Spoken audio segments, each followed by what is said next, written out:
You are listening to an album by me.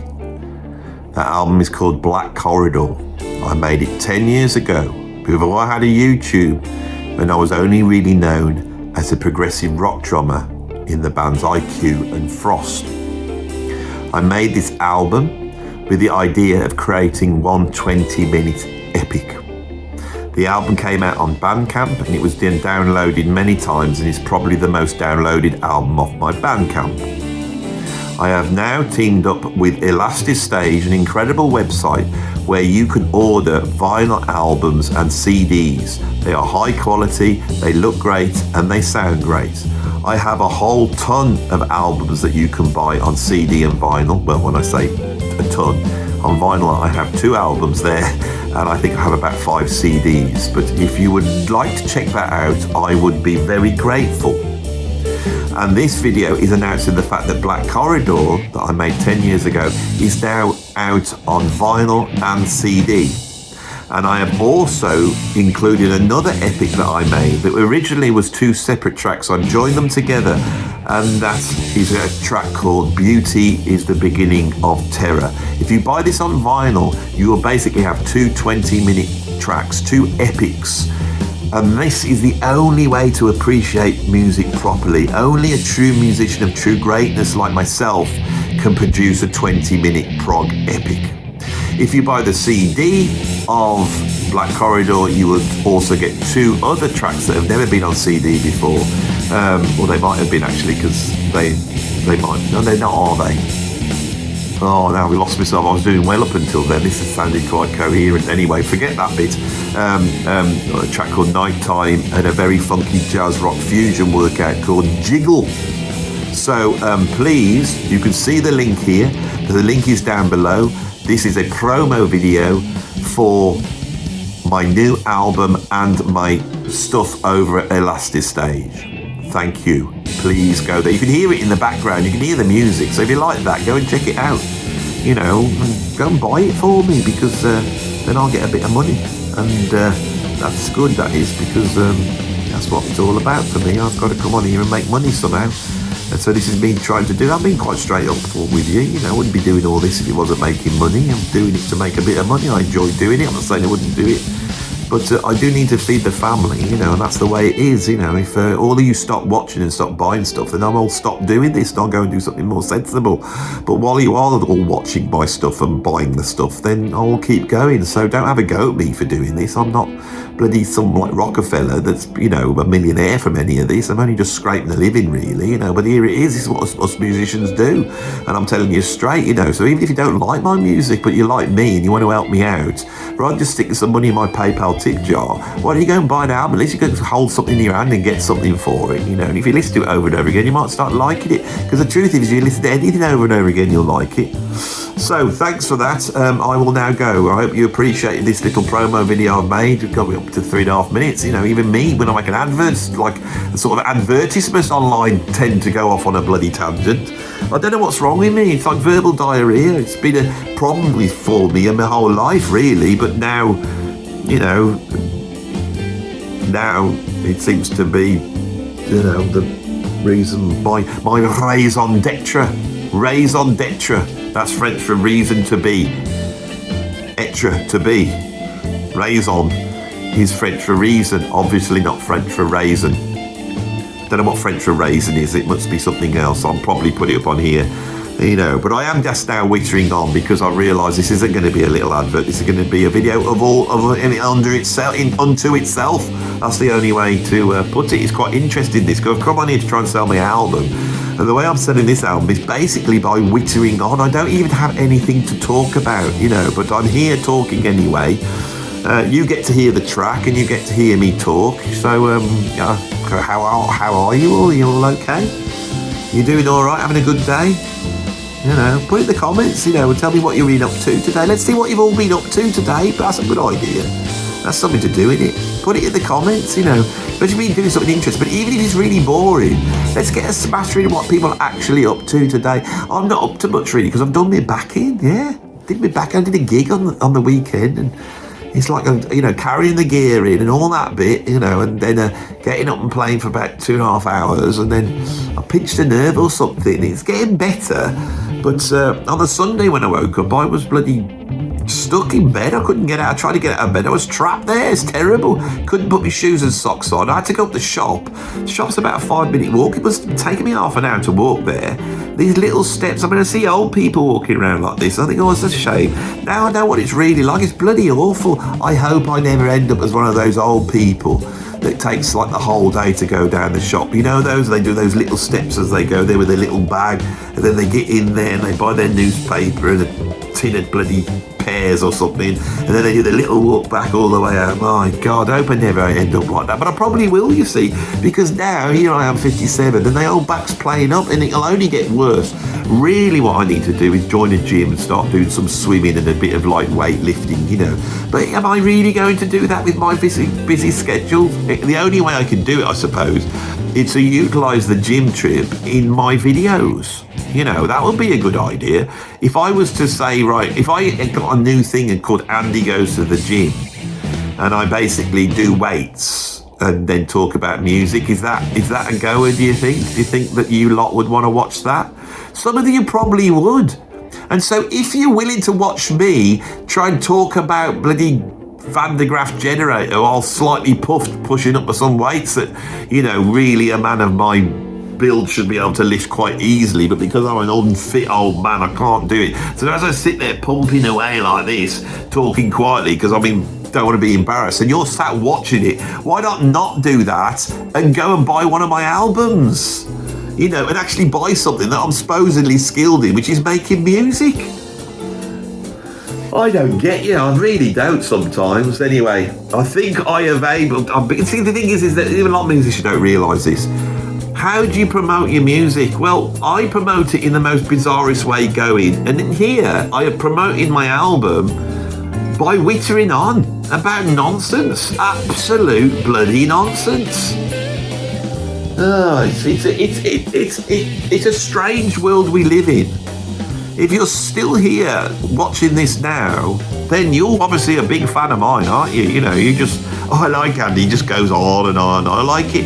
You see, what I do is I get into bed at the night and I want to hear somebody that's not making any sense, who's just wittering on in the background, and his voice just goes on and on, droning away. And I don't really even listen to what he's saying, but it's quite comforting because I've got no friends. It's like having a friend in the room. Nobody wants a friend in their bedroom like they sat next to their bed talking about this.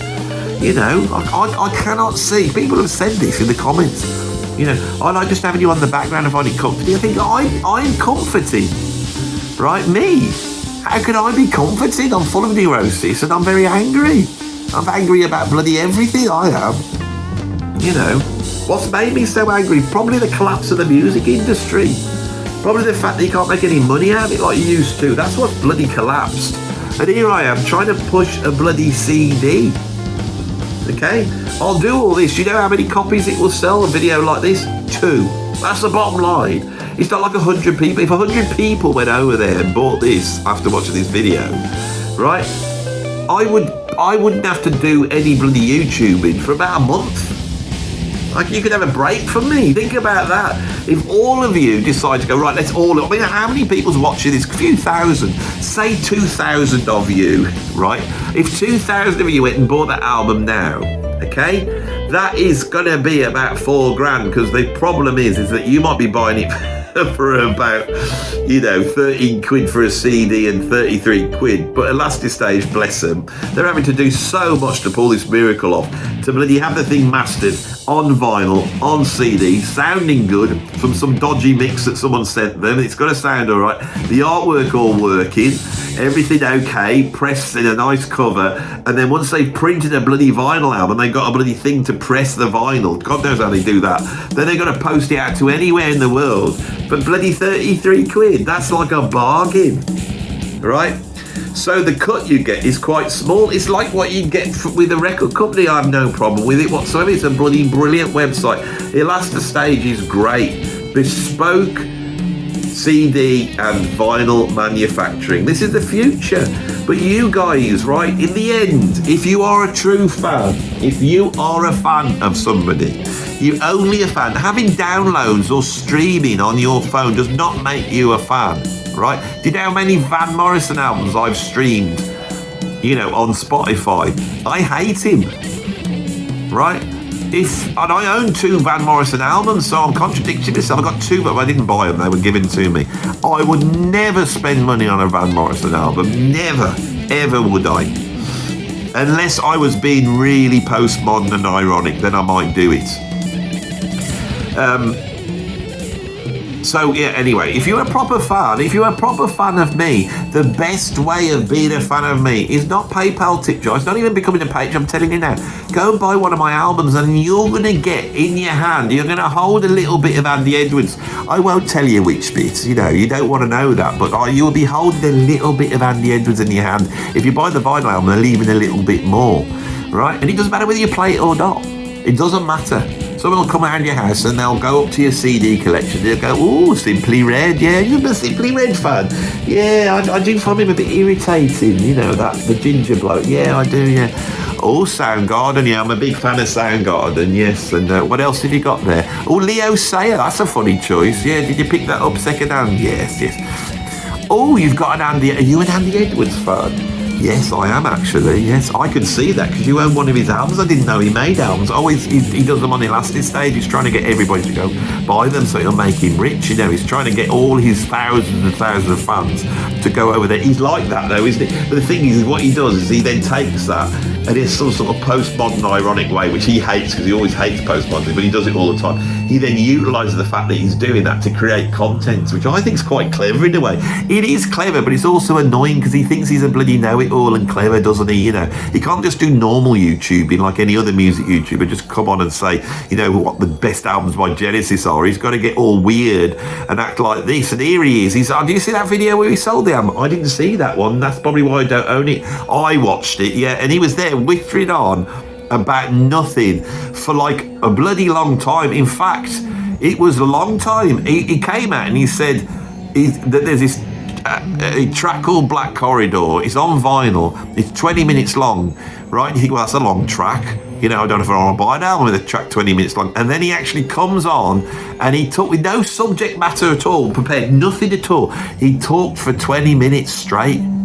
Right? I don't think he meant to when he started. He talked for 20 bloody minutes straight. And in the background, you got to hear the whole of the bloody track, but with him talking over it. And I thought, well, now I've heard it like that, I may as well buy it because I want to hear what it sounds like when he doesn't talk over it.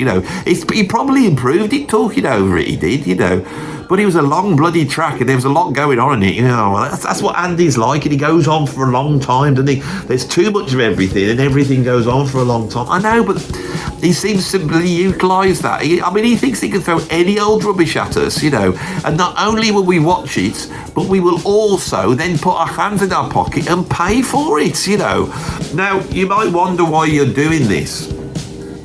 And the reason is because I believe I have become like, those blokes they have in India, they sit under a banyan tree or some sort of tree, the types they are, and they just sit there meditating. They're doing nothing really, but they're sitting there like this. Vow of silence, right? They're taking a vow of silence or whatever these spiritual types do, and they're sat under the tree like this. And there they are. And the Indians, they go like, oh, he's special, sat under the tree, not speaking like that. We've got to go and help him by supporting him. So they come over and they give him bits of food, drop a few Mars bars down for him, bottle of Pepsi, anything he wants, And he doesn't say much. He can say whatever he wants, He could say something like, PlayStation, and they're going to bring him a PlayStation, and then when no one's looking, right, and when there's nobody around, because God knows what he gets up to when nobody's there, right, there's got to be some point. Unless people are there all the time, must be annoying. He must be praying, come on, give us 2 hours, I want to go on bloody Grand Theft Auto and have a good go on that. I've got it made up here, nice and warm weather, I've got food provided for me, I just sit here in my big white nappy, not saying anything. Bloody brilliant way of making a living, that is. Well, I want to become the digital version of that, but the irony with the digital realm is, rather than taking the vow of silence, I have to talk, and here I am, because now I've decided that what would be funny is to create a video that is long enough to have the whole Black Corridor track on, which I think is about 22 minutes. We're on to 40 minutes. So we've got like 8 minutes to go, really. And I haven't really got anything prepared, so I've wittered on as long as I possibly can. Maybe I just cut my losses at 15 minutes now, and maybe that will leave you wanting. But I tell you what would be good. And this would be real proper YouTube in here. This is like, you know, I could be like one of them bloody spiritual types, couldn't I? If you think about it. So rather than all this weird stuff in the background that's been put on there using the old green screen, although I haven't got a green screen, it's just a white wall, you know, so, and my teeth are probably, well, they're not that white, but they're probably white enough to, you see that? See that there? And that's weird, isn't it, you know? But let's have some sort of banyan tree type of, you know, Indian spiritual thing going on in the background. Have we got that up now? Don't kick the table, because then you'll wobble in the background, so it makes it look like you're wobbling. God, these special effects are on. Right, so what we're going to do now is I am going to pretend to be one of those Indian spiritual types, right? So I need to take my shirt off, don't I? That's the first thing. Sorry about this, but I will do this properly because it doesn't look right. Maybe I need some sort of crap thing. I don't want to be accused of cultural appropriation, though, but I do want it to seem real. So just take this off now. There we go. Oh, that's better. So, and what I could do, just to make myself look a little bit the part, is I've got these old pyjama bottoms here. So what we're going to do is we're going to put this on the head like that. And then, if we put that there, I mean, you could say it's cultural appropriation, but you do have to remember that my ancestors were from India, and probably, now I just look like some bloody washerwoman from the 1940s. That's a bit better. That's it, right? That's work. Is that working? I don't want it scrunched up my forehead. Right, so what I'm going to do is I'm now going to take a vow of silence, and we'll rock to the end, and I will do that, and then I'm not going to come back and say anything. So that was the end of the video. It's a bit cold as well, so this is going to be. I do feel like I am, you know, because these fakir types. Is that what they call it? Is he a fakir? What are these types? Fakir? Doesn't sound right, doesn't it? I think you've ever seen what is it? Carry On Up the Khyber? When that bloke comes out and he wants to get rid of it, and Bernard Bresslaw goes, fakir off. Well, I'm not going to fakir off, I'm afraid. What I'm going to do is sit here for the last few minutes of my Black Corridor track. Now, this track's about death, believe it or not, and it's serious. It's after my dad died. And I wanted to have a long track that encapsulated a life and what it is, you know, starts off really animated and goes through all the process. And then you get to this point where you are facing death as an old person, you know, and the contemplation of that. So I'm assuming we're now into that section. So I'm going to go quiet now, and we're going to be into the actual facing death part of the tune Black Corridor. If you like it, click on the link below and go and buy it on CD or vinyl. And if this works, I do sell a ton of copies, then I will be able to go out like a clever clog saying, you know how I sold this album? I created a video where I just witted on about nothing for the duration of the track, and then pretended to be some Indian fakir, right? And I basically then took a vow of silence for the last few minutes, and people were actually sat there watching me meditate whilst listening to the album. And then some of them were foolish. I'm not foolish doesn't work. I don't want to say you're foolish, you know, but you are if you fall for this, you know. But in the end, what makes you happy? That's all that counts, isn't it? Whatever makes you happy is what makes you happy. I mean, I'm sat here with a bloody pair of pajamas on my head, getting cold, you know, showing off my fine shoulders, manly shoulders for you, you know. Any ladies watching, they probably got quite excited on this one, you know, but calm down, ladies. Right, I think I'm ready to do the last few minutes of the vow of silence. It's really hard for me to do, isn't it? Now these fakirs, it's like they're bloody earn their money, don't they? They earn their bars. Let's go for it, shall we?